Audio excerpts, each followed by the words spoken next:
둘, 이제 나오네. 자, 시간 됐으니까 시작하겠습니다. 반갑습니다.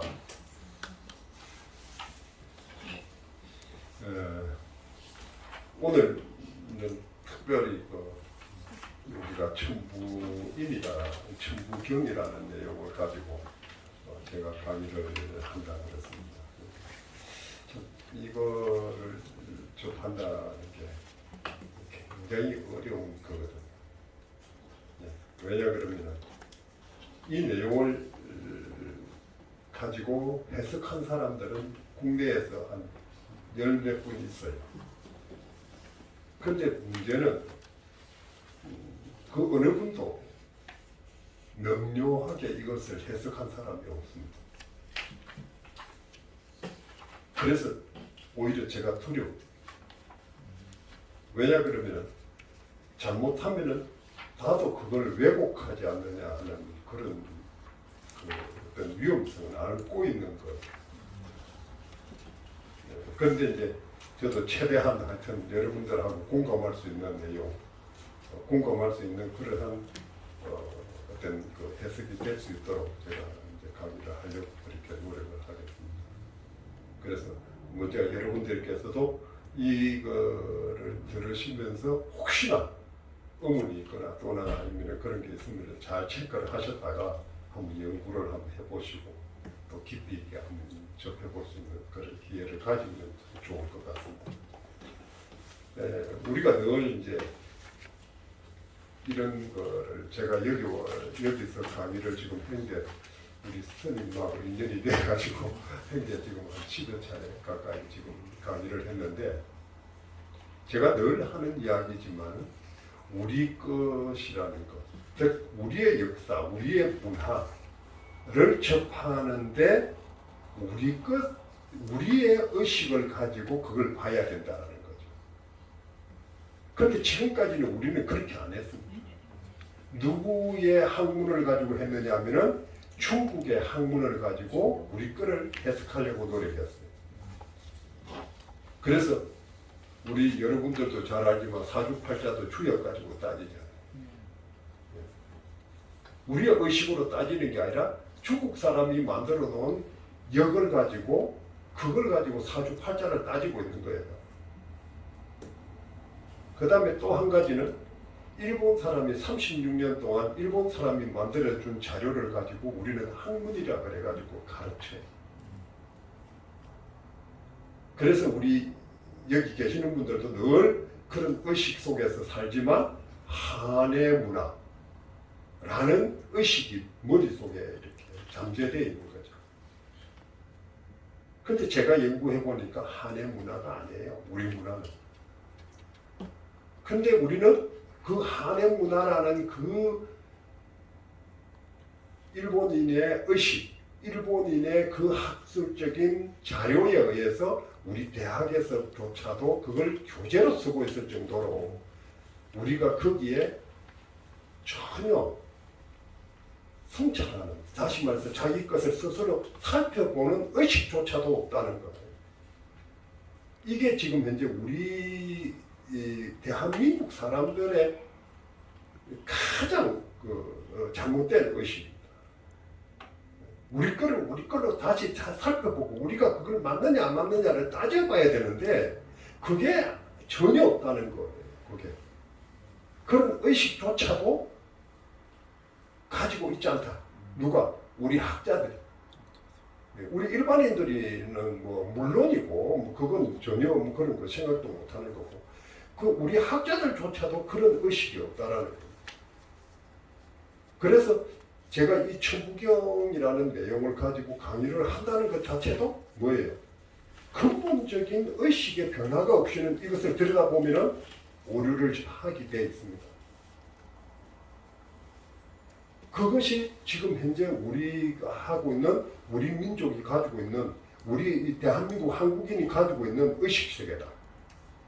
그래서 오늘 제가 천부경을 이렇게 하면서 이제 여러분들에게 이제 설명하는 내용을 뭐 들어가기라는 내용으로 좀 시도를 하려고 합니다. 그래서 뭐 천부경에 출현해서부터 시작해서 이런 내용들을 쭉 이렇게 안 나오나? 왜 그래? 그거 한번 눌러줘야 돼. 네.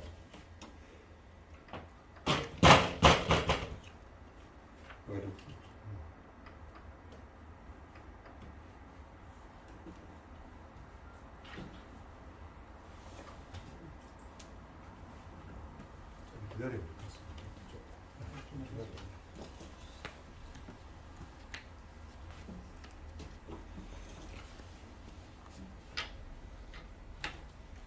이거 봐봐.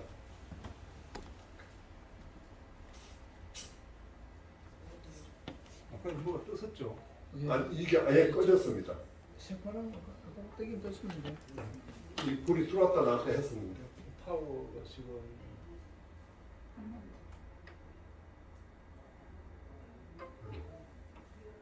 연결되는 건데 이거 하고.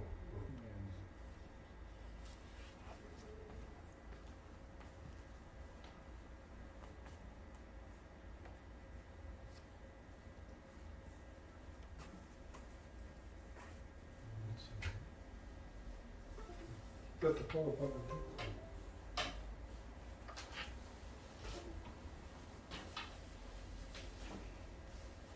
뭐가 연결이 제대로 안 되는 모양인데. 요게 불이 나갔는데. 그렇죠. 예. 파워가 예. 그렇죠. 그게 불이 나가고. 네.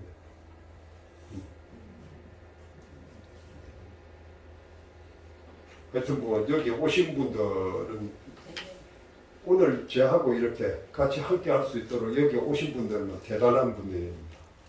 왜 대단한 분들인지 아십니까? 네. 여러분들은 그래도 네. 우리 인류가 가지고 있는 정신문화의 가장 최고의 경전이라 그러는 천부경을 대할 수 있는 기회를 만들었거든요.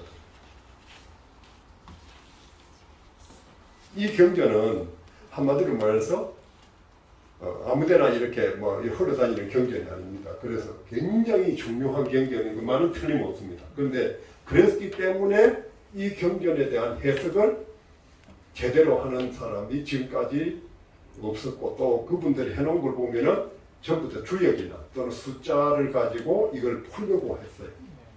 네. 그래서 이제 그런 차이점이 있습니다. 여기 보다시피 이제 경전에 관련된 내용 쭉 했는데 오늘은 이제 일석삼조 공진본까지 그 내용까지도 이렇게 들여다볼 수 있도록 그렇게 하려고 합니다. 자, 먼저 이제 제가 여러분들한테 이제 이걸 말씀드리고 싶은 것은 제가 이 그림에서 보시다시피 여러분들 장구 치죠? 네. 이 장구 왜 칩니까? 신명나다고. 장구를 왜 치느냐 물었어요. 네. 그 다음에 북을 왜 칩니까? 왜 우리 민족은 북을 두드리고 장구를 치느냐는 거예요. 그 다음에 또 한 가지 또 말씀드릴까요? 상모 왜 돌리죠? 그 목이 아프게 왜 그 뺑뺑이를 돌려요? 근데 이러한 것을 가르치는 사람이 없어요.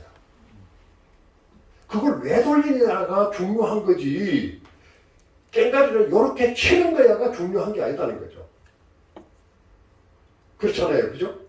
네. 왜 하는지를 알아야 그놈을 세 번을 두드리든 아니면 5번을 두드리든 두드릴 거 아니에요. 그렇게 두드리라 하면은. 그런데 학교에서고 또는 그 풍물을 가르치는 사람들도 따당땅땅 3번 두드린다 하는 거는 잘 가르쳐. 그런데 그거 왜 3번 두드리냐 물으면 지도 몰라. 그러니까 이것을 국학이라 그래가 가르치려고 그러니까 애들이 어떻게 돼요? 그거 왜 하는데요? 그 선생님이 몰라. 그거 모르니까 어떻게 해요? 야, 이 새끼야, 그거 뭐 하는데 두드리라 하면 두드려, 이 자식아. 이런 식이 돼요. 그래서 국학 교육이 뭐예요? 생명력을 잃어버려요. 왜 하는지도 몰라. 그렇기 때문에 교육의 목적이 상실되어 버린 거예요. 그런 애들이 그걸 두드리는 줄도 모르고 두드리는 것만 가지고 외국에 가서 막 한바탕 연주를 하고 그 다음에 유럽에 가서 어디 가서 연주를 하고 부채춤을 추고 왔는데 그 부채춤 네가 왜 췄냐 물으면 지도 몰라. 이게 지금 현재 우리의 현실이다. 우리 문화에 대한 현실이다. 예, 현주소득. 예. 그래서 그거를 여기에 장구를 치는 사람에서 우리가 그걸 볼 수 있다는 거예요. 왜 도대체 머리에다가 저 꽃을 저렇게 하고 왜 여기에다가 청적황 삼색의 띠를 두르고 왜 장구를 두드리고 이렇게 하는지를 우리는 모르고 살았다. 그 모르면서도 뭐예요? 잘 아는 거야. 너무나 잘 알아. 누가 이렇게 이야기하면 그거 별 것도 아닌데 뭐 그거 이야기하느냐 이런 식이에요. 제가 아리랑을 한 20년 동안 넘게 연구를 하다 보니 그래요. 아리랑 하면 누구든지 다 알아. 근데 아리랑이 뭐 꼭 물으면 답을 못해. 그래서 아리랑을 등재해 놓고도 그것이 실제 등재를 잘했냐 못했냐 아니면 제대로 등재를 했냐 못했냐도 아무도 신경을 안 써. 그러다 보니까 뭐예요? 우리 그 자체에 대한 발전이 없다. 그래서 국악하는 거 나오면 텔레비 꺼본다. 왜? 매일 그 까투리 사냥을 나간다 그 소리밖에 안 하니까. 똑같은 동작 똑같은 노래만 하고 있으니까 지겹다. 그렇잖아요, 그죠? 우리 여러분들 국악 하시는 분들 보면 매일 그 레파토리가 똑같아요. 어? 노래 한 방법도 똑같아. 그러다 보니까 그거에 대해서 전혀 중요성을 못 느낀다. 이제 이런 게 문제점이 있습니다. 자, 이제 우리 문화에 대해서 제가 첫 번째로 여러분들한테 말씀드릴 게 있어요. 이거예요. 이것이 신석기 시대에 할무늬 톡이, 즉 다시 빗살무늬 톡이라는 거예요. 근데 여기에 보다시피 이 빗살이 굉장히 여러 가지예요. 그죠? 네, 빗살만 있는 것이 아니라 여러 가지 살이 있단 말이에요. 그래서 제가 살무늬라 그런 거예요. 이 살무늬 토기가 어떻게 생겨나고 어디로 전파되어 갔느냐 하는 요것은 여기에 나오는 이 지역입니다. 이 지역인데 이것은 내가 만드는 게 아니고 고고학자들이 발굴을 한 결과입니다. 그러니까 저한테 이걸 왜 거기서 나왔냐, 거기 왜 있느냐 물으면 나도 몰라요. 하여튼 어떻게 됐든 간에 세계 고고학자들이 발굴을 해서 그것을 분포도를 만들어 보니까 이렇더라는 거예요. 근데 중요한 게 있습니다. 뭐냐? 그 빗살무늬 토기, 즉 살무늬 토기는 한반도에서 시작하더라는 거예요. 여러분들도 알고 계시는 분들이 있었겠지만 놀랄 겁니다. 한반도라는 이 땅에서, 우리가 사는 이 땅에서 뭐가 시작됐다? 바로 살무늬 토기가 시작됐다. 그럼 이것이 어느 때냐? 구석기 시대 다음 세대인 신석기 시대다. 그럼 지금으로부터 얼마나 됐느냐? 약 10,000년 전, 12,000년 전이다. 네. 최근에 그 이야기가 된 것이 8,000년 전이다. 이렇게 되어 있습니다.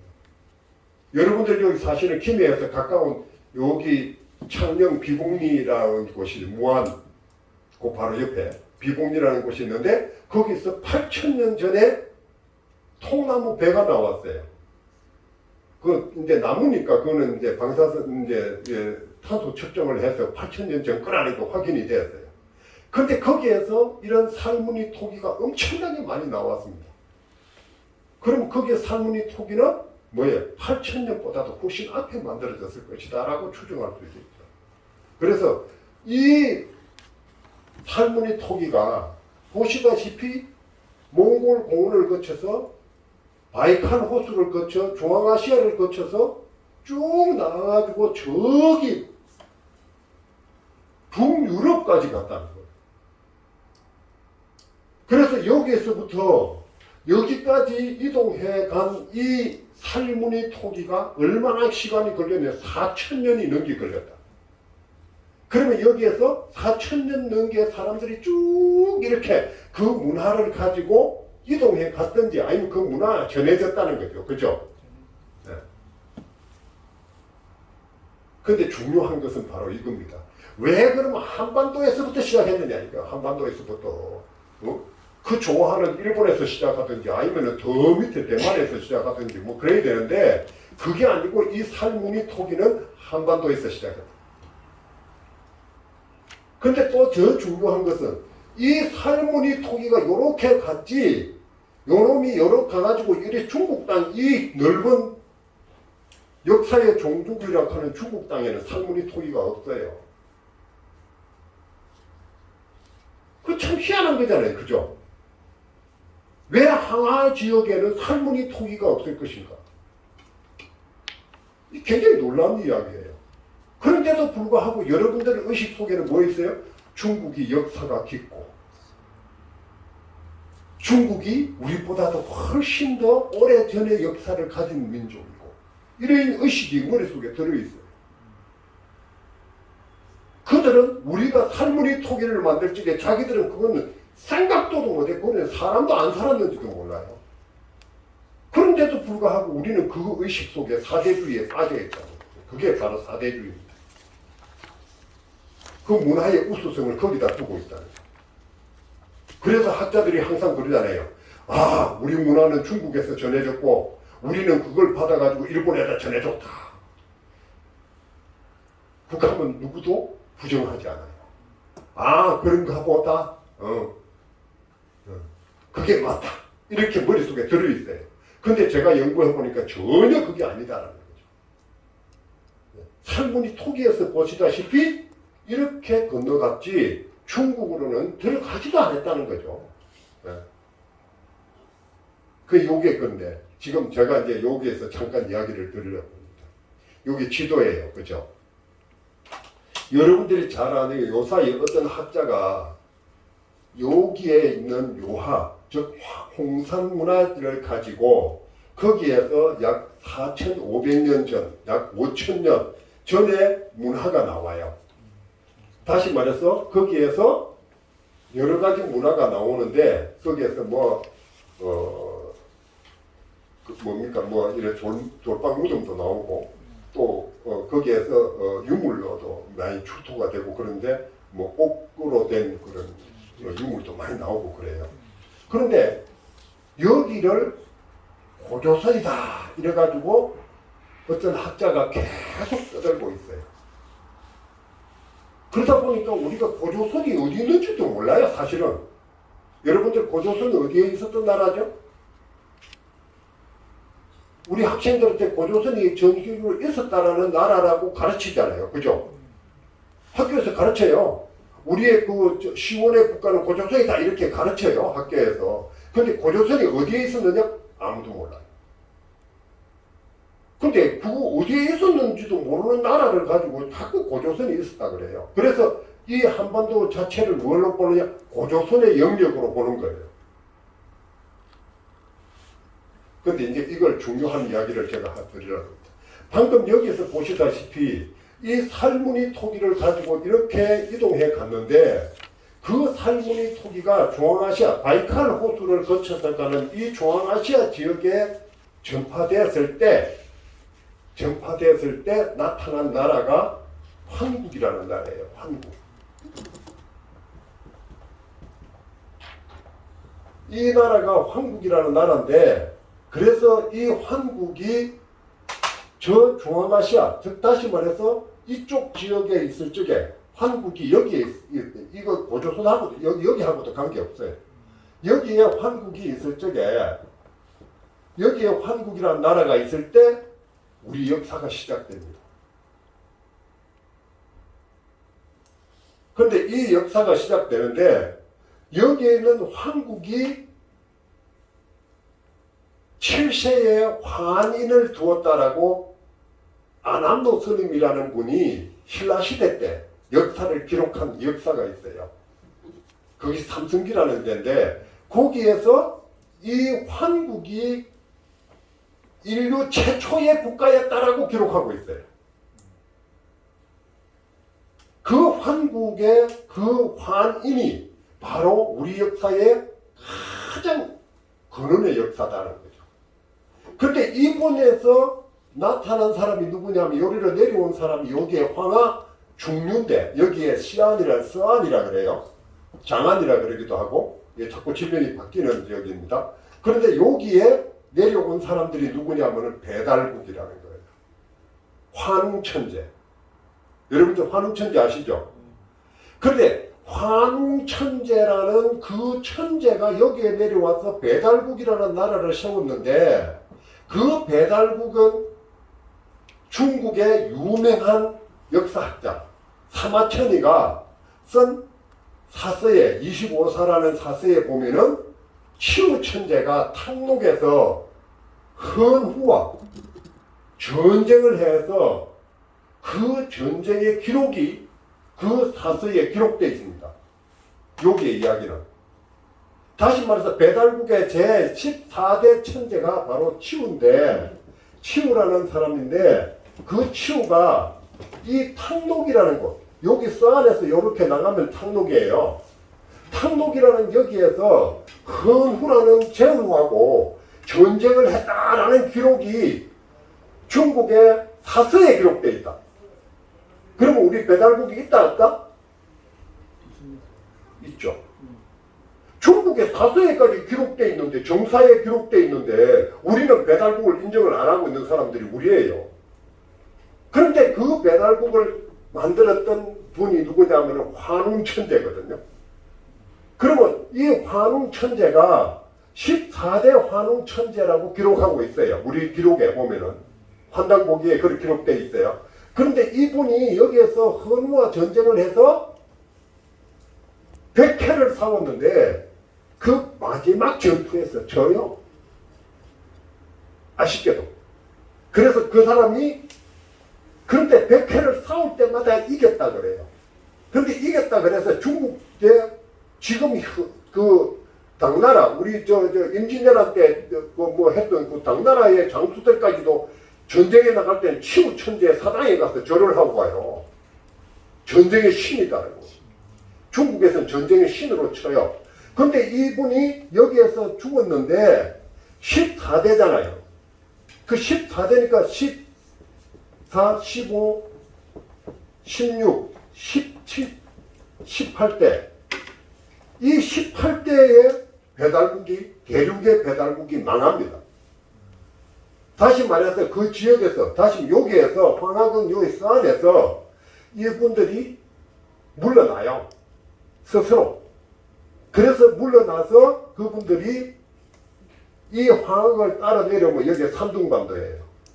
이 산둥반도에 거점을 두고 이분들이 응거를 하고 있다가 마지막에 이분들이 이렇게 넘어와요. 한반도에. 그래서 넘어와서 이분들이 만들어낸 문화가 바로 청동기 문화. 자, 제가 왜 이런 역사를 이야기하느냐면은, 자, 살문이 토기를 가지고 이렇게 가신 분들이 여기에서 황국을 만들고 그 분들의 후손이 다시 서안으로 들어가서 배달국을 만들고 그 배달국이 있다가 이렇게 한반도로 넘어왔는데 그 넘어온 그 지역이 틈새에 누가 생겨나느냐 하면은 바로 고조선이 생겨나요. 여기서 배달국이 빠진과 동시에 고조선이 이쪽 지역에 있었어요. 원래. 다시 말해 누구? 왕금이가. 왕금이가 내몽골 지역에 여기 있다가 내리다 보니까 치우하고 헌후하고 막 싸우거든요. 헌후 세력과 치우 세력이 싸운 거예요. 그래서 싸우는 걸 보고 가만히 있다가 둘이서 힘 빠져가지고 다 죽고 난 뒤에 백해를 싸워서니까 힘이 빠졌을 적에 치고 내려와서 만드는 나라가 여기에서 만드는 나라가 고조선이에요. 조선. 그래서 조선이 여기 있는 거예요. 여기. 한반도에 조선이 없어요. 다시 말해서 고조선이라는 나라는 한반도에는 발을 디뎌 놓은 적이 없더라는 거예요. 그래서 이 사람들이 여기에 있으면서 점차 세력을 키워서 이 양자강 유해까지 전체를 다 장악합니다. 그런데 장악을 이쪽 지역을 다 장악하는데 여러분들 요쪽 지역에 산둥반도로부터 시작해서 요렇게 요 하나 요 한반도 요쪽으로는 이 사람들이 접근을 못해요. 다시 말해 고조선이라는 나라가 접근을 못합니다. 여기에 누가 있었냐? 여기에 환웅천재가 와서 있었거든요.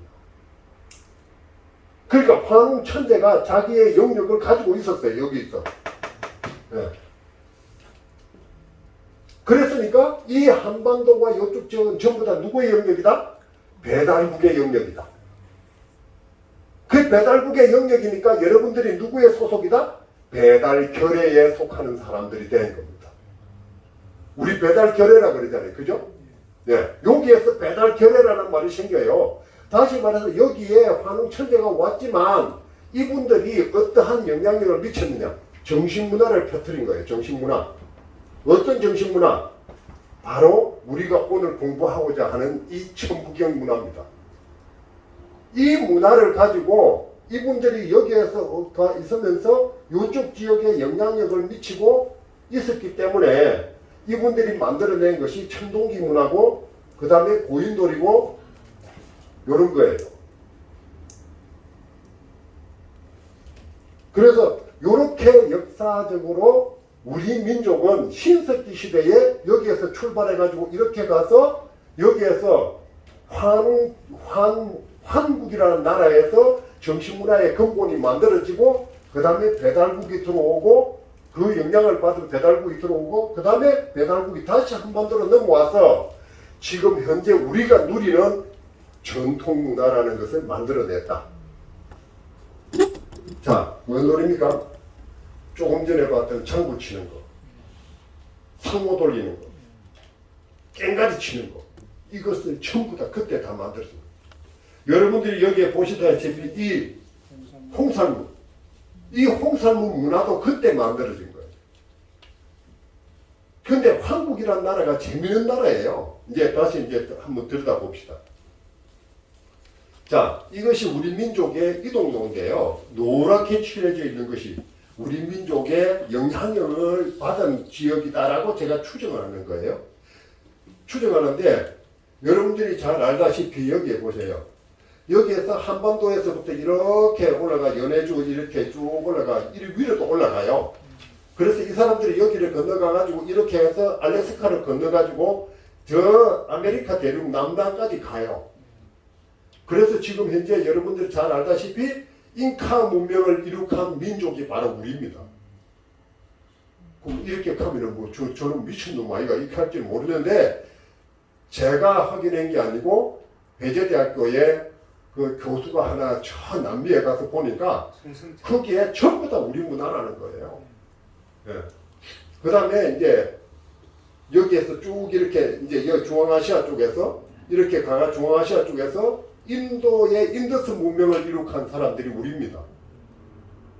예. 그 다음에 또 이렇게 가가지고 여기서 넘어가가지고 유럽의 모든 기초적인 유럽의 옛날 문화가 전부 다 우리 거예요.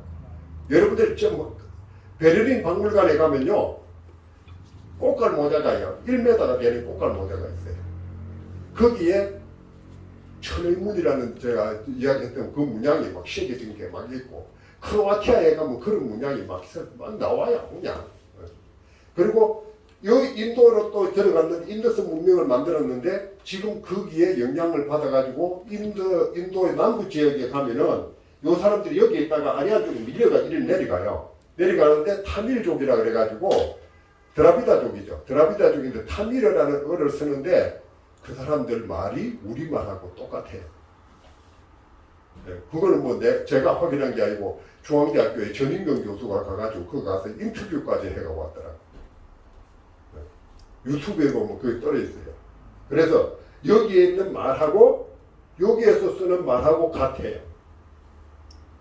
그러니까 우리가 인도에 대해서 연구를 해야 될 필요가 있습니다. 그 다음에 이제 여기에서 있던 이 세력들이 다시 중국으로 들어가서 황하 지역에서 만들어낸 게 배달국이고 그 사람들이 다시 요로에 넘어와서 배달 결례라는 그런 거대한 정신문화의 구심점을 만드는 거예요. 그래서 이 사람들이 넘어올 적에 그 배달국의 천재를, 환웅 천재를 모시고 올 적에 누가 왔느냐? 호족들이 중심이 돼서 왔어요. 그래서 여러분들은 호랑이를 숭상하는 한반도의 문화가 만들어진 거예요. 우리가 호랑이 숭상할 일 없잖아요. 고조선의 왕금이의 후손 같으면 어떻게 돼요? 곰을 숭상해야죠. 근데 우리는 곰 아니야. 그렇죠? 호랑이잖아. 그래서 이제 이런 문화적인 어떤 영향력이 이렇게 미쳤더라. 그래서 우리가 4대 문명이라 하는데 요 4대 문명이라는 거는 이제 이집트 문명, 뭐 나일강 문명, 그 다음에 또 메소포타미아, 뭐 티그리스 문명, 그 다음에 인도, 인더스 문명 이런 거는 가서 보니까 인정을 해요. 근데 이 황하 문명이라는 건 터무니없는 겁니다. 황하에 무슨 놈 그게 있습니까? 아무것도 없는데 신석기 시대에 빗살문이 살문이 통이 하나도 없는데 그럼 뭐가 바뀌어야 됩니까? 바로 이 한반도가 동양 문화의 중심이라는 것을 바뀌어야 됩니다. 그걸 바꾸기 위해서는 누가 바뀌어야 되느냐? 우리가 그런 의식을 가지고 있어야 된다. 우리는 그런 의식도 없는데 누가 바꿔주겠어요? 우리가 이 동양 문화의 중심이고 우리 문화가 중국으로 전해졌고 일본으로 전해졌다라는 거예요. 그래서 이런 의식이 빨리 우리한테 자리 잡아야 된다 하는 거고, 그 다음에 이제 제가 이제 말씀드리고 싶은 거예요. 요게 이제 살문이라는 거예요. 살. 야, 여러분들 여기서 햇살 써놨고 살이라 써놨죠. 우리는 저 살무늬 토기를 만들 적에 햇살을 보고 그것을 갖다가 뭐예요? 토기에다 담았다. 네. 그래서 햇살을 보고 살을 보고 담았기 때문에 이렇게 살이 드리워지는 것, 이것이 가장 근본이에요. 근데 이 살에 대해서 제가 한 가지 말씀드리면은 서양 사람들은 이 살이라는 것을 몰라요. 그래서 아인슈타인이 뭐라 그랬냐면은 태양으로부터 분명히 뭔가 오는데, 태양으로부터 분명히 뭔가 오는데 뭐가 오느냐? 지금까지 연구한 건 파장이에요. 파장이 온다. 파장이. 근데 파장이 오는데 아인슈타인은 파장만 오는 것이 아니라 뭐가 온다? 그 속에는 알맹이가 하나 오는데 그것이 이름이 광자다. 이렇게. 광자라는 놈이 온다. 그 속에 광자라는 놈이 하나 들어있어. 이렇게 아인슈타인이 가정을 하고 갔어요. 근데 그 이후에 누구도 증명을 못했어요. 지금까지. 그래가지고 저놈을 갖다 찾겠다고 수십억의 돈을 들여가지고 유럽에다가 뭘 만들었습니까? 신의 입자를 찾기 위해서 엄청나게 전자를 충돌시키는 장치를 만들었죠. 입자 가속. 네. 그 입자 가속기를 만들어가지고 돌리면서 그놈을 찾아내겠다고 찾아냈는데 그걸 찾아낸 사람 이름 붙여가지고 힙스라고 그랬죠. 힙스든. 근데 그게 광자일까요? 아니요. 하여튼 어떻게 됐든 간에 뭐 그거 인류가 찾아낸 최고의 그 어떤 입자인 것만은 틀림없습니다. 그런데 어떻게 됐든 우리는 그것을 이미 알고 있었다. 우리 민족은 이미 그걸 알고 있었다. 그렇기 때문에 요거 살이 드리워지는데 이 살 속에 뭐가 알맹이가 뭐가 있어. 그 알맹이를 야 말을 못하는데 두드려봐. 그러니까 따당 땅땅 하고 3번 두드리는 거예요. 무슨 말인지 이해갑니까? 깽가리 3번 딱 두드릴 적에 깽가리 두드리는 거 시작을 할 적에 4번도 두드리지도 않고 5번도 안 두드리고 2번도 안 두드리고 따당 땅땅 하고 3번 두드려요. 그러니까 다시 말해서 그 하늘에서 내려오는 뭔가가 있는데 거기에는 그 삼극이라는, 다시 말해서 세계의 근원적인 본질이 거기에 들었더라는 거예요. 그것을 우리는 살무늬에서 우리가 거기에서 보는 겁니다. 자, 그런데 중요한 건 이거예요. 이 환국이란 나라가 이 중앙아시아 이쪽에서 있을 적에 환국이란 나라가 있는데 그 환자가 뭔 환자냐면은 포떼세울 환자예요. 뭐 어떤 분이 이걸 갖다 밝은 환자라 그리고 뭐 텔레비에까지 떠들고 난리인데 밝은 환자는 없습니다. 없고 포떼세울 환자. 그럼 왜 포떼를 세우느냐? 우리 민족이 포떼 세우는 데는 선수예요. 그래서 어디 가면 누가 그래요. 야, 너 앞장서라, 앞장서. 야, 깃발 들고 앞장서. 그러면 내 따라갈게. 이제 이러잖아요. 그죠? 예. 그 포떼를 세우는 거예요. 이 포떼가 바로 소떼입니다. 이 소떼예요. 그래서 소떼를 세우면은 그 포떼를 세울 환자를 써서 환국이라 한 거예요. 그러니까 환국인데 이 환국이 배달국으로 이어지면서 환웅천재인 배달국으로 이어지는데 그 환국에서 가르친 것이 바로 천부경이고 누구에게? 환웅천재에게 가르쳐 준 것이 천부경이고 환웅천재가 요 중국의 이 서안 지역으로 내려가서 배달국을 만들 적에 너에게 정표를 하나 줄게 그래가지고 줬다는 것이 바로 천부인입니다. 그래서 삼성기에 보면은 환단고기에 안암로 스님이 삼성기라는 그 책을 쓴데 거기 보면은 뭐라고 되어 있느냐면은 천부경의 가르침은 이미 머릿속에다 집어넣었다는 거예요. 누구의? 환웅천재의 머릿속에다가. 그래서 그 아들 중에서 제일 뛰어난 놈이 바로 누구냐? 거바란 환웅천재였다. 거바란이라는 사람이었다. 그 거바란에게 머릿속에다가 하늘의 뜻을 집어넣어서 내려보내서 천부경을 집어넣어서 내려보내면서 그 정표로 천부인을 줬다. 그래서 천부인을 지니고 물이 3천을 거느리고 내려왔다는 거예요. 요게 바로 이제 천부인과 천부경의 내용입니다. 그래서 이 사람들이 내려와가지고 세운 나라가 바로 배달국이라는 나라예요.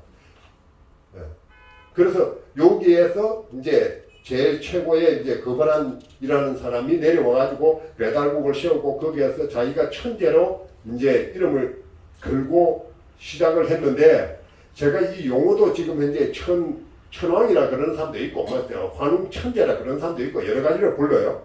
그런데 저는 통일시켜서 천재라고 하는 것이 맞다라고 해서 천재라고 부릅니다. 그런데 이 사람들이 한반도로 넘어와서 배달결례라는 것을 만들었다. 이제 이렇게 이제 정의를 합니다.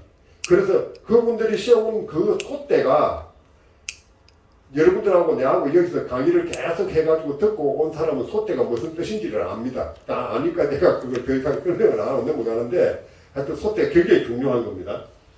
자, 이제 천부경에 대해서 한번 보시죠.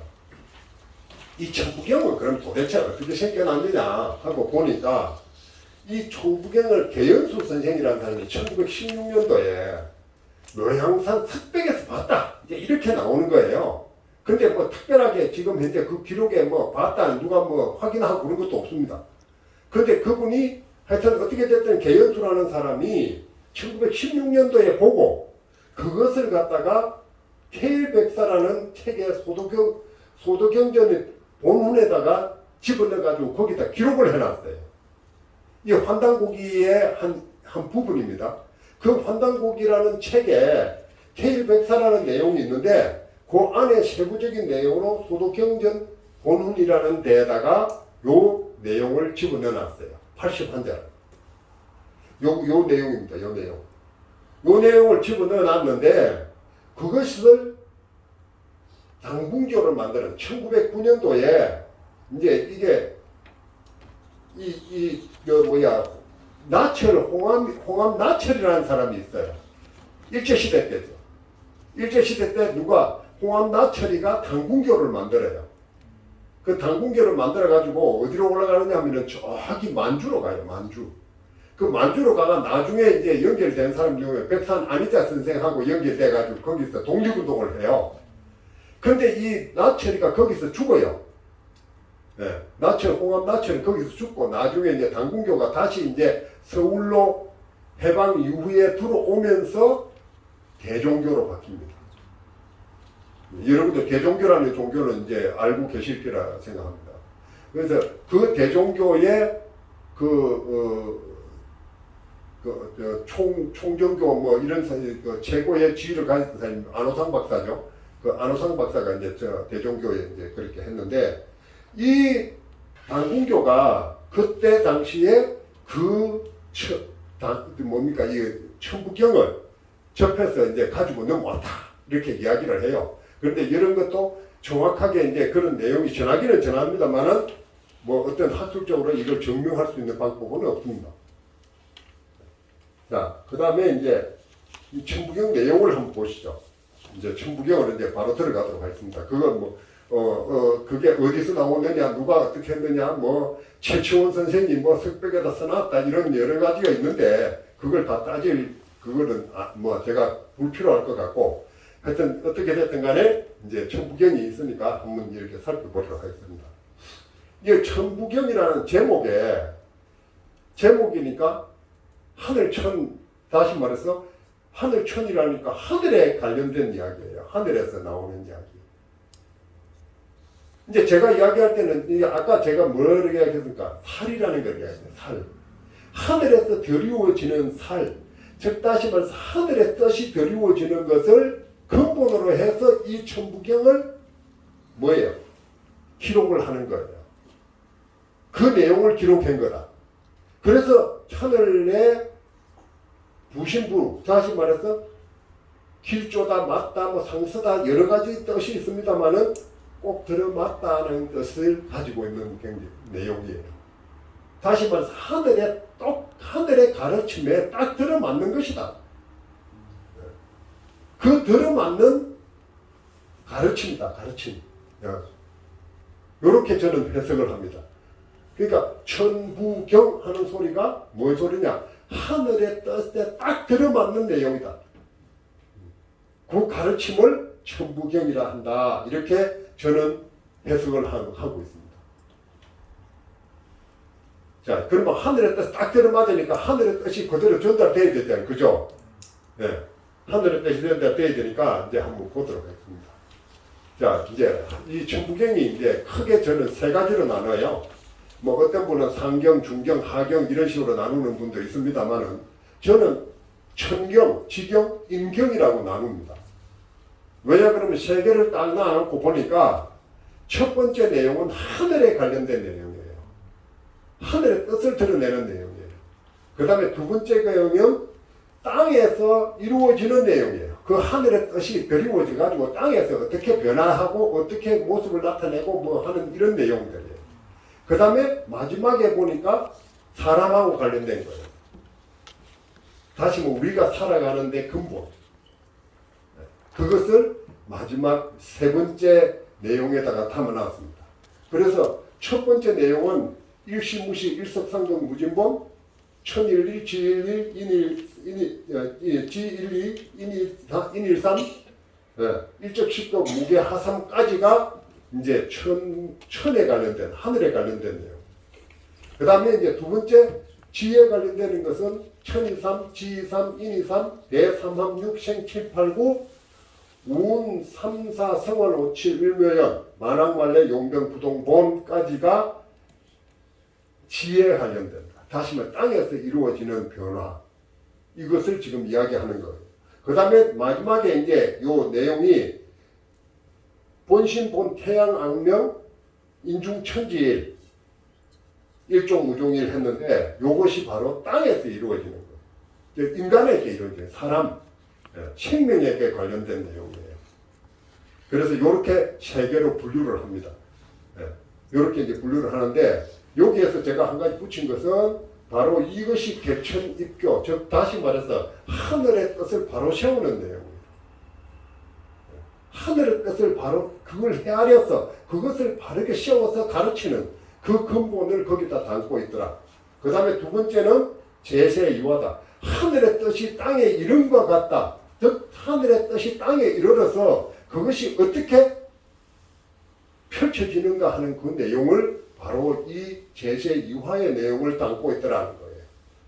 그 다음에 세 번째는 마지막에서 그것을 하늘의 뜻을 어떻게 그러면 써먹느냐는 거죠. 써먹느냐.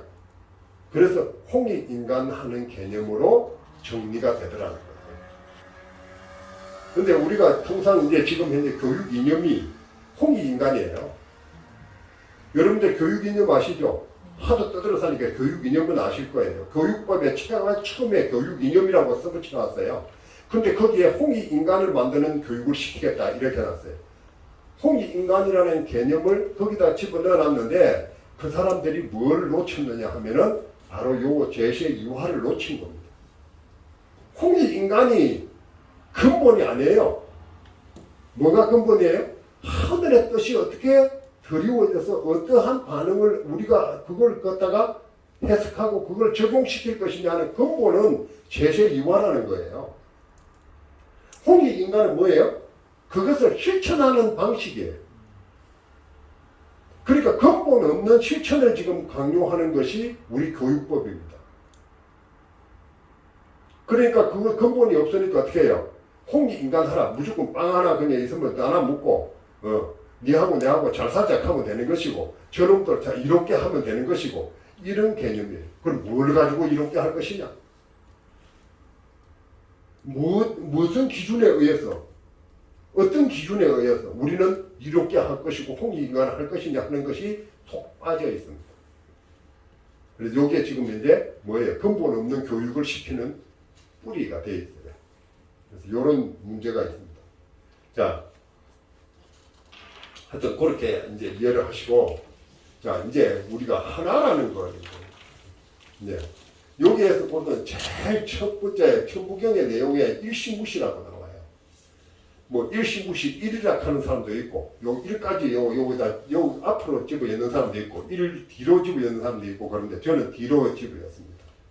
근데 일시무시라는 내용이 있는데 이 일시무시가 알라 그러면 1이 뭔지 알아야 돼요. 1에 대한 개념이 정확하지 않으면 여러분들이 아무리 이놈을 들여다봐도 해석을 안 돼요. 다시 말해서 아까 제가 처음에 시작할 적에 뭐라 그랬어요? 하늘의 뜻이 드리워지는데 그 속에 뭐가 들었다?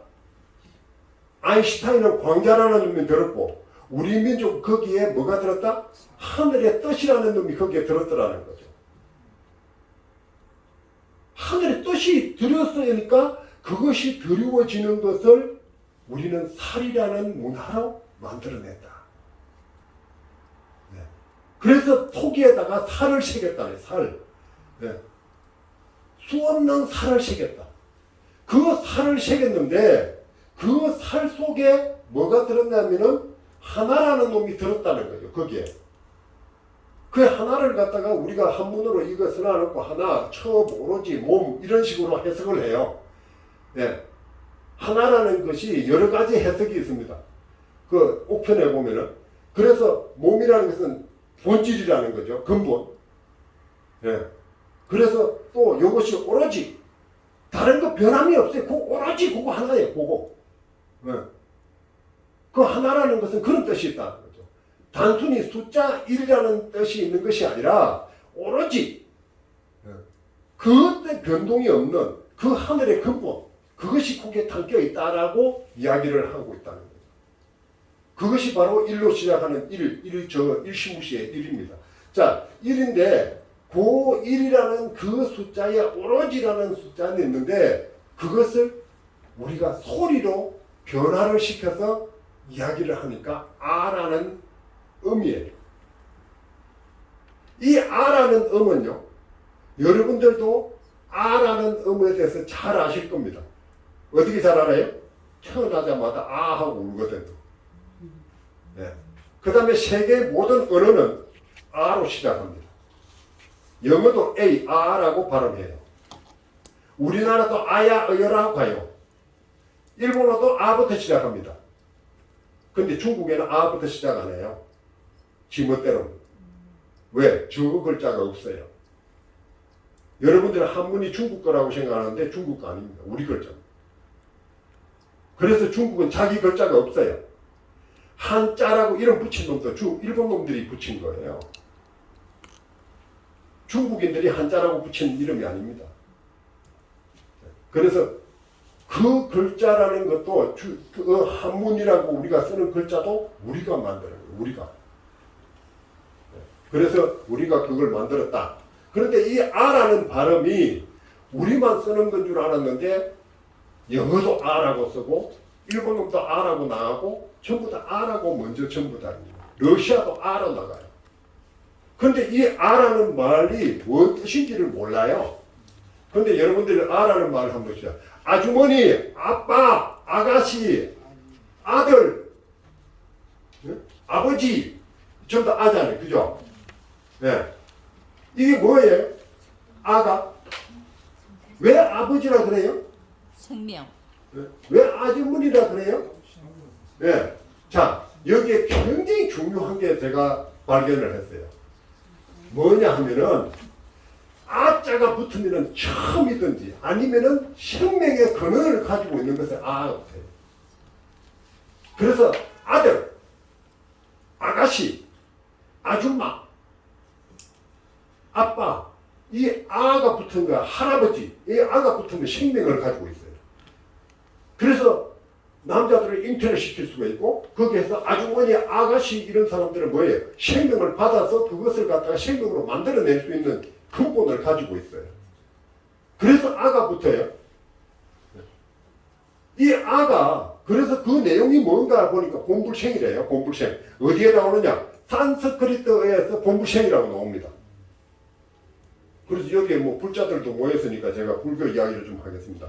화엄경 입법대품의 선제동자가 53인의 선지식을 찾아가는데 선의 선지식을 찾아가서 부법을 하려고 물으니까 선의 선지식이 뭐라 그러냐 하면은 42자문을 공부해라 라고 이야기를 해요. 그 42자문의 첫 번째 자가 뭐냐? 아자문입니다. 그 아가 그러면 무슨 뜻이고 하고 그 내용을 불교 사전에 걸쳐보니까 본불생이라고 기록되어 있어요. 다시 말해 생겨나기 이전의 근원이라는 거예요. 그래서 아라는 말이 붙은 것은 생명이 뭐예요? 생겨나기 이전에 근원을 가지고 있는 것은 아가 붙습니다. 그래서 아주머니는 뭐예요? 폐경기가 되면은 할머니로 바뀌면서 생명의 근원이 없어져 버려요.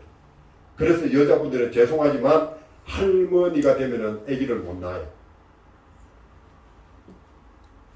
그래서 이 아가 가지고 있는 것은 근원이다. 근원. 네. 근원인데 그것이 바로 아까 이야기했던 광자가 뭐냐 하고 우리 민족은 보니까 천의 주라는 구슬로 표현을 했더라는 거죠. 그리고 천의 문이라는 문양으로 표현을 했습니다.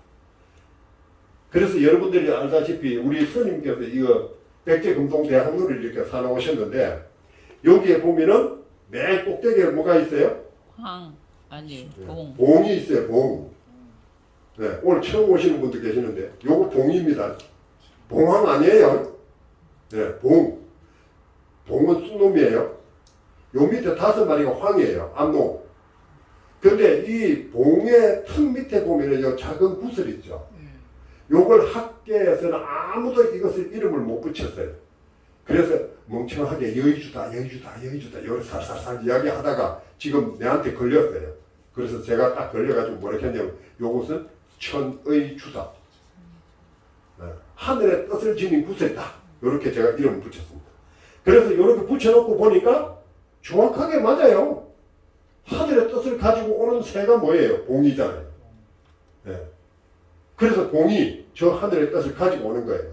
그래서 그것을 어디에다가 그릇에다 담아야 되는데 그 그릇이 뭐냐면 알이에요. 항알이.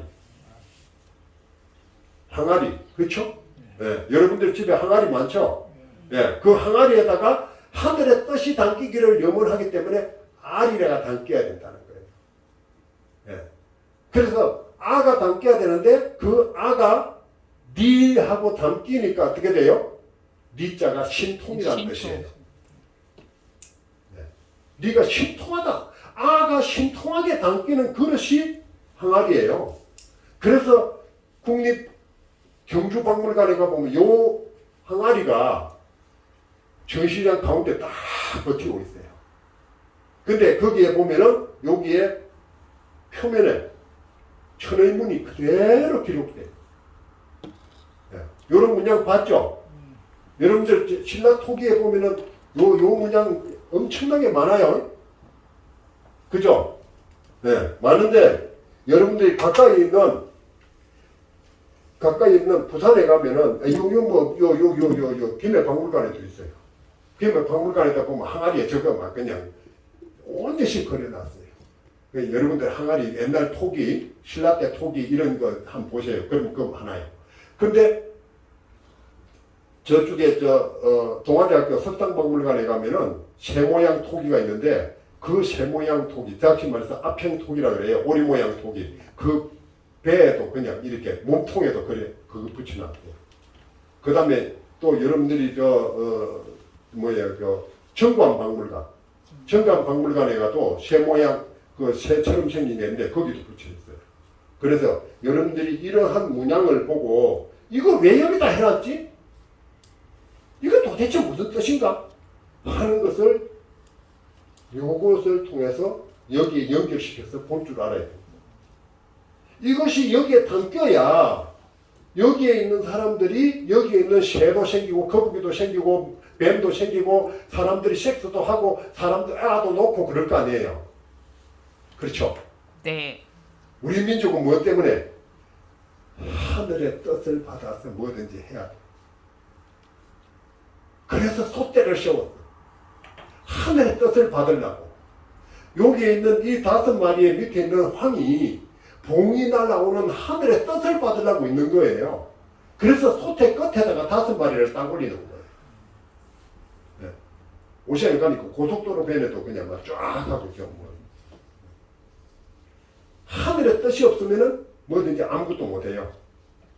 네. 그래서 옛날에 우리 어른들이 그러잖아요. 하늘의 뜻을 알아야 뭘 한다고. 네. 그렇게 이야기를 하는 거예요. 그래서 하늘의 뜻이 근본입니다. 우리 민족. 그래서 이렇게 하늘의 뜻이 담기기를 만드는 그릇을 항아리라고 이름 붙인 거예요. 자, 요것이 이제 근본인데, 그래서 하나, 즉 다시 말해서 천부경에서 일이라는 것은 하늘의 뜻을 이야기하든지 오로지라는 뜻을 가지고 있습니다. 그러니까 그 뜻을 헤아려서 우리가 천부경을 읽어야 이것을 해석이 가능하다. 그걸 모르고 이 천부경을 아무리 해석을 해도 일시무시 도대체 저건 뭔 소리고 왜 일이 시작이 없는 시작이다. 이렇게 이야기가 이해가 안 될 수밖에 없는 거예요. 자, 그 다음에 이제 내용 보겠습니다. 자, 제가 이제 일시무시해서 이 처음에 오로지 처음 아라는 것은 공불생인데 천의주고 시작이 없는 시작은 시작이 없느니라. 오로지 시작은 시작이 없다는 말입니다. 왜 시작이 없느냐? 근데 이게 제가 여기서 과학을 이야기를 하면은 그때 당시에 무슨 과학이라는 걸 알았겠습니까? 우리 어른들은 과학이라는 개념은 아니지만 살을 보고 그 살을 어디다가 토기에다가 새길 정도로 과학을 했다라는 거죠. 네. 지금과 같은 과학이라는 용어를 쓰지는 않았지만 그때 당시에는 살을 보고 그 살이 비치는 것을 토기에다가 새길 정도로 우리는 과학을 했다라는 거예요. 그런데 여러분들 잘 아시다시피 이 태양계라는 것이 요 태양이 여기에 있는 이 행성을 전부 다 끌고 자기가 12행성을 끌고 이렇게 태양계라는 하나의 공간을 차지하고 있는데 우주 공간에 요놈이 이거 전체 합한 거에 600배예요. 태양이 어마어마한 거죠, 그죠? 네. 우리가 보니까 해 떠가지고 이렇게 움직이니까 저거 뭐 별거 아니다 싶은데 그게 아니에요. 우리 지구 같은 거는 그 게임도 안 돼요. 그냥 손톱만 더 요만하게 밖에 안 돼요. 네. 근데 그 속에 사는 나는 뭐 그거 뭐 존재도 있겠어요? 네. 근데 이것이 이렇게 큰 우주 공간을 차지하고 돌아가는 것은 뭐예요? 요 태양이라는 그 자체의 힘, 그 자체가 가지고 있는 그 능력 때문에 가지고 있는 거예요.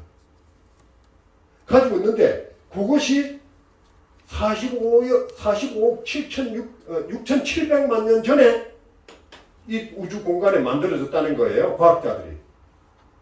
그럼 원래 있었던 거예요? 아니요. 네. 원래 없었는데 만들어진 거예요. 그죠? 근데 만들어진 건데 그것 자체도 뭐예요? 지금 현재 우리가 이것이 변화를 해 간다는 거죠. 네. 지금 시시각각으로 변화하고 있어요. 그냥 고정된 개념에서 지구가 아니고 태양계가 아니라는 거죠. 계속 변화를 하고 있는 거예요. 그 변화 속에 우리도 같이 변하게 해서 가고 있는 거예요. 그래서 우리 건강경에 보면 뭐예요? 찰나밖에 없다. 찰나. 네. 현재심도 없고 과거심도 없고 미래심도 없고 찰나밖에 없다는 거예요. 그러니까 그것을 부처님께서 이야기를 하고 있는 거예요. 그러니까 이제 그러한 내용을 이야기하는데 이 태양이 그렇게 있는데도 불구하고 이 태양도 물론 공전하고 있고 태양도 자전을 하고 있을 거예요. 그런데 지구도 그 속에서 365일을 뭐예요? 공전하고 또 하루에 한 바퀴 이렇게 뺑 돌아가는 자전을 한다는 거죠. 그래서 우리가 밤과 낮이 생기고 1년 365일이라는 그 기간 동안에 계절의 변화가 생긴다. 자, 요것이 바로 이 아가 움직이는 거예요. 지금 아가. 네, 우리는 태양계 속에 있잖아요. 그죠? 네, 태양계 속에 있으니까 이 아가 움직이는 속에 우리는 들어있는 거예요. 그 속에서 우리는 같이 이제 움직이고 있다. 자, 그래서 여기에 보면은 천지. 네. 자, 여기에서 우리가 이 일시무시라는 것을 어떻게 해석해야 되느냐 하는 거예요. 그래서 제가 해석하는 것은 오로지 이것은 하늘의 뜻이 처음으로 오로지 그것이 뭐예요? 시작이 없느니라.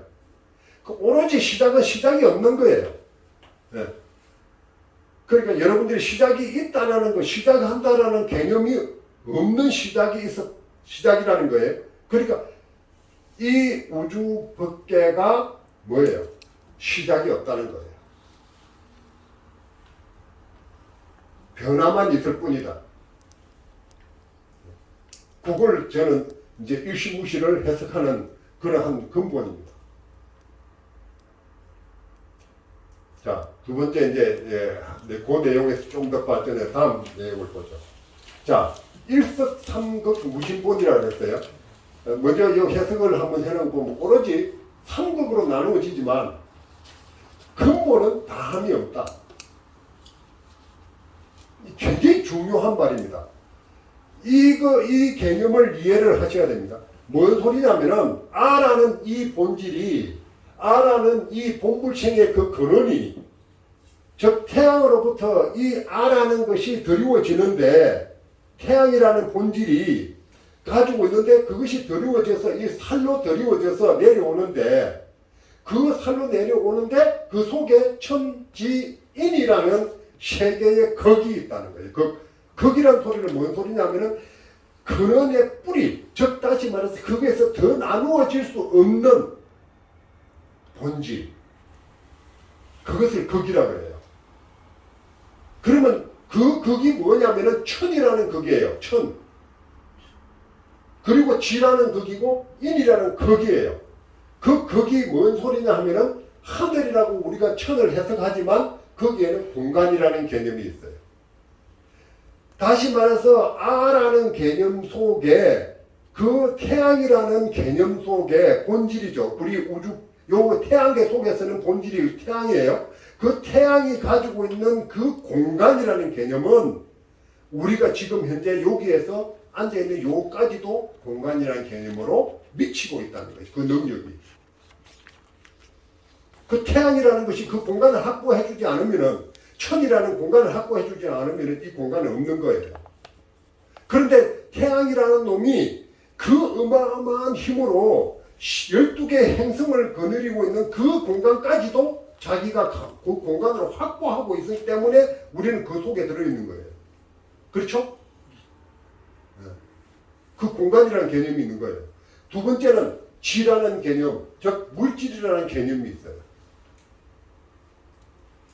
그 속에 물질이 뭐였냐면은 우주 공간, 이 태양계 속에 있는 모든 12개 행성은 전부 다 물질로 전부 다 들어가 있어요. 그렇죠? 지구라는 물질, 그 지구라는 물질 속에서 또 우리가 물질이라는 개념으로 거기 들어있어요. 그 다음에 거기에 인이라는 개념, 즉 생명이 다 있어요.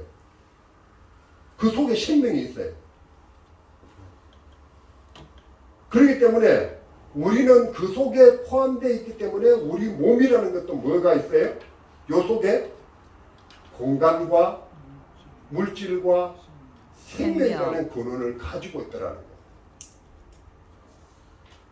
우리 그 속에 다 들어있어요. 거기에서 벗어날 게 하나도 없습니다.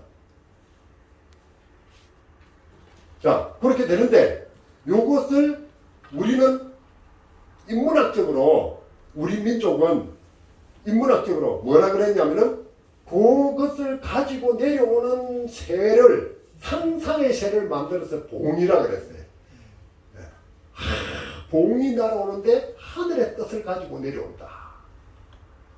어마어마한 새가 한 번 날아가면 사해를 걷고 9마리를 날아가는 엄청난 새가, 이렇게 봉을 이야기를 했어요.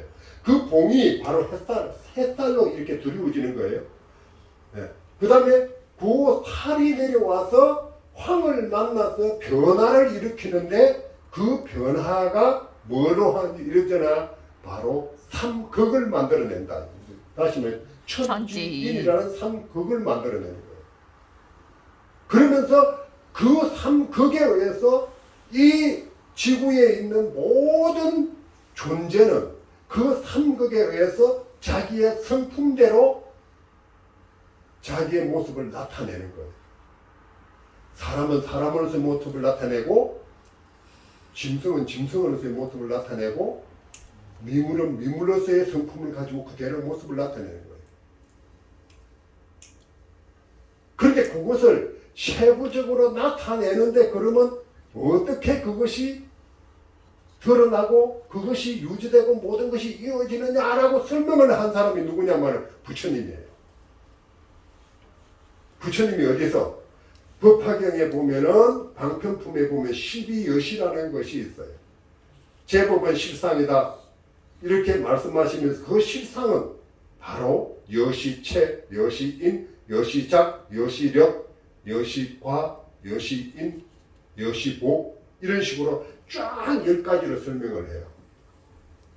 그 10가지로 설명하는 그 내용이 인류 과학이 만들어낸 지금까지의 모든 과학이 아무리 연구를 해도 그거 이상 더 이상 인문학적으로 설명한 사람은 없어요. 그래서 불교 경전을 여러분들이 다시 보게 되는 하나의 계기가 됐으면 좋겠습니다. 굉장히 중요한 거예요. 그런데 그것을 마지막에 뭐라 그랬냐면 부처님이 여시, 본말, 구경 등 했어요. 그 10가지를 쭉 나열하고 난 뒤에 여시, 본말, 구경 등, 다시 말해서 그와 같은 것은 그 근원의 그 본질과 다르지 않다라고.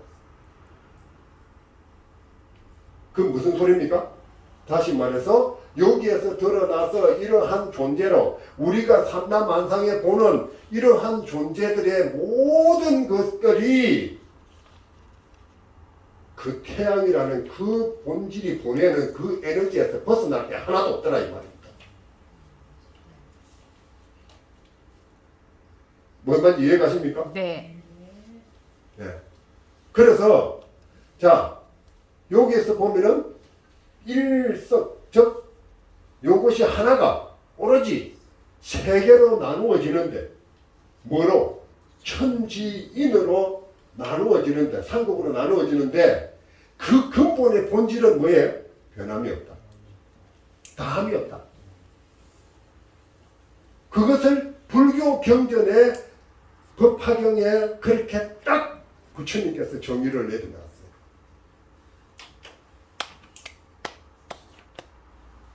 이렇게 명료합니다.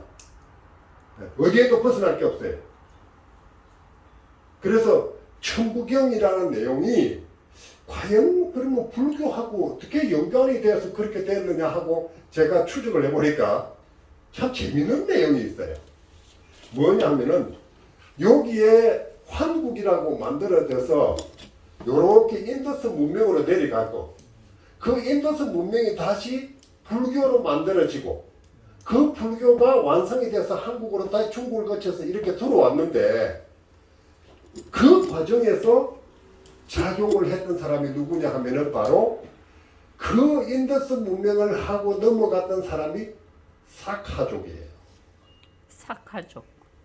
다시 말해서 석가족이라는 사람들입니다. 그 사카족이 꽃갈 모자를 썼던 사람들이에요. 그 사카가 바로 석가족, 즉 다시 말해 석가모니 부처님의 후의 종족들. 그렇기 때문에 석가모니가 만들어진 불교도 바로 우리 민족의 이 천부경하고 연결이 되더라는 거예요. 굉장히 중요한 내용이죠. 그죠? 네. 그래서 불교의 내용이 우리 민족의 근본적 정신문화하고 벗어나느냐? 그렇지 않더라는 거예요. 그래서 그렇게 봤을 적에 이제 우리가 이제 이런 내용을 가지고 정리를 할 수 있고, 자, 그래서 이것이 살이 드리워져서 이 살이라는 개념이 무슨 소리냐면 신통이라는 개념이에요. 신통. 네, 하늘의 뜻이 드리워지는데 살로 변화하니까 살이 신통한 거예요. 이게 네? 한정없이 신통한 거잖아요. 그죠? 네. 그게 어떻게 그렇게 변화되지? 그게 어떻게 그렇게 되지? 그러니까 살이 되니까 그 살 문화가, 살이라는 문화가 이 삼극으로 나누어지는 근본이다. 즉 다시 말해서 하늘의 뜻을 삼극으로 나누어져서 이 우주 삼라만상의 모든 물질적 존재가 생겨나고 우리가 생겨나서 생명으로 존재하는 이러한 근본이 다 살로서 이루어진, 신통으로 이루어지는 거예요. 그래서 우리는 이것을 갖다가 이치라고 해요. 이치. 그래서 우리가 이치를 할 조선시대에 뭐라고 그랬어요? 태계 유황이나 또는 율곡 이이가 이기 이원론, 이기 이론론하고 서로 싸운 거예요. 대승 기술론. 그러니까 하늘의 뜻을 가지고 뭐예요? 거기에는 이치가 있다. 거기에는 성도 있고 이치도 있습니다. 이렇게 서로 싸운 거예요. 그래서 그것이 우리 민족의 정신문화하고 조선시대 연구까지도 전부 다 연결이 돼요. 성리학도 다 연결이 되더라는 겁니다. 그리고 우리 문화에서 잘 보세요. 아리랑 하면 이렇게 삼극이 이렇게 어우러지는 거예요. 그죠? 아리랑 하면은 저 삼태극을 그려놓고 아리랑이라 그래요. 그런데 뭔 소리냐? 하늘에, 땅에, 생명에 그 근원이 어우러져서 나타나는 이 우주, 이 지금 현상세계, 이것이 아리랑입니다. 아리, 하늘의 뜻이 드리워지고 그게 신통하게 어우러져 있는 모습, 요렇게 아리랑이라는 말이 만들어진 거예요. 네. 그래서 이것을 하는데 여기에서 생겨난 것이 뭐예요? 이런 문화예요. 다시 말해서 불교에서 우리가 오색등을 켜는 것도 바로 뭐예요? 청적황, 청적황 삼색에다가 흑백해서 오색등을 켜는 거예요. 그 다음에 요렇게 해서 이 오색천을 가지고 달이 된 거죠. 천존달이라는 거예요. 요런 천존달이라는 문화가 만들어져요. 네.